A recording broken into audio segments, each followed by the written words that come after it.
বহিৰাগতই আহি লৈ পেলাই যেতিয়া অসমীয়া ছোৱালীক অসমীয়া ল'ৰাক যেতিয়া অপব্যৱহাৰ কৰে, বিভিন্ন কাম কাজত লগাই লৈ পেলাই সময়মতে দৰমহা নিদিয়ে, কিন্তু এই বীৰ লাচিত সেনাৰ বিকাশ অসমে সেই তেওঁলোকক প্ৰত্যুত্তৰ ৰাজপথত আনি লৈ পেলাই আঁঠু কঢ়াই প্ৰত্যুত্তৰ দিয়াৰ ৰেকৰ্ড আছে।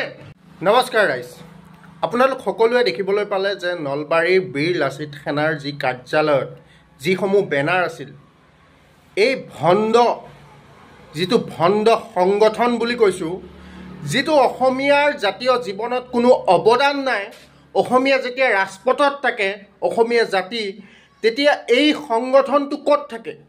এই সংগঠনটো চৰকাৰৰ ভেৰণীয়া গুণ্ডা হিচাপে কাম কৰি লৈ পেলাই যেনেদৰে আমাৰ বীৰ লাচিত সেনাৰ যি কাৰ্যালয়, মুখ্য কাৰ্যালয় নলবাৰী জিলাত থকা মুখ্য কাৰ্যালয় লণ্ডভণ্ড কৰিলে, বা বীৰ লাচিত বৰফুকনৰ ফটো সম্বলিত সেই বেনাৰখনক ফালি লৈ পেলাই যি অপমান কৰিলে, অসমীয়া জাতিটোক যি চূড়ান্ত অপমান, ইয়াক কোনো পধ্যে গ্ৰহণযোগ্য হ'ব নোৱাৰে।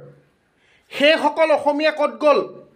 আজি অসমৰ অসমীয়া ল'ৰা এটাই খিলঞ্জীয়া ল'ৰা এটাই যেতিয়া এখন গাড়ী ল'ব, তেতিয়া সেই ল'ৰাজনক সমালোচনাৰে ভৰাই দিয়ে। সেই ল'ৰাজনক সমালোচনা কৰে যে দল সংগঠনৰ এইটো চান্দাৰ পইচা দি গাড়ী লৈছে। পিছত কি সেইবিলাক ভাবিবলৈ নাই।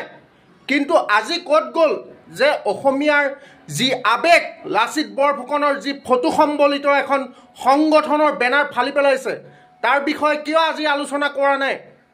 এই সংগঠনটোৱে কি কৰিছে অসমৰ জাতীয় জীৱনৰ লগত?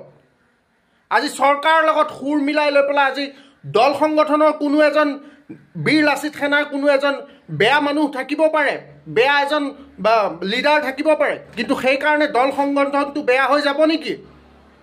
আজি নলবাৰীত যি অপ্ৰীতিকৰ সৃষ্টি কৰিলে, যি বেনাৰখন ফালি লৈ পেলাই আজি অসমীয়াৰ বুকুত যি গছকিলে বহিৰাগতই, এই ক্ষেত্ৰত মাত মাতিবলৈ হৈছে। আমাৰ সেইসকল ভেৰণীয়াসকল ক'ত গ'ল? নে 1500 টকীয়া আপোনালোক মাতক এতিয়া কিয় নুভুকে? বাহ, 1500 টকীয়া ভক্তসকল এতিয়া কিয় মাত নেমাতা? অসমীয়া জাতিক